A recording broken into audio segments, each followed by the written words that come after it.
Aro obute obute. Eh. Mezen yine nzama alaji. Jesus.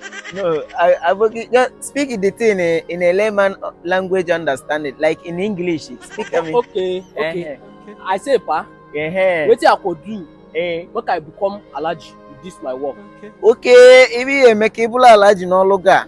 Yeah. Ọsịmụgịrị na afa nsị arụ ogbute obodo. Ọsị na ọ nọkwa ibe onye nke a na-akpụ ka iwe ọ na-akọ ibe a. Nsị a na ọ na-akọ mụ jụ ọgụ nwa arụ ogbute obodo. Ka iwe ọ ya emegide n'ọlụ skrab ọ na-akpa na-akọ ọ wala alaji. Nsị ọsịmụ nke na-eme na nsị a ọsị nke onye ibe a nsị a na ọkwa n'onye Awụsa. Ọsịmụ nke na-eme na nsị a ịkwa na arụ ogbute obodo.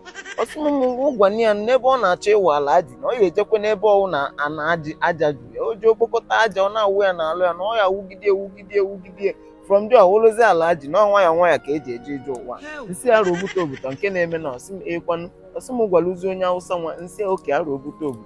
Meyache. Anụla m ikwesị. Wetin you talk? Okay, he say make you go anywhere where aji dey. Aji in our language they call am aja, like sand. Make you go carry the sand dey pour for body, dey pour am small you go become alaji. Kai. Olukwe. Ọsịmụgịrị na afa chakwalụ ndị a emegbeba agbufu ishi na ọkwa ndị Awụsa na anya anaghị adịba mma. Nsị a na ọkwa ndị aka nna m ọsịmụ ngwa n'ilu ọgụ nsị iyo.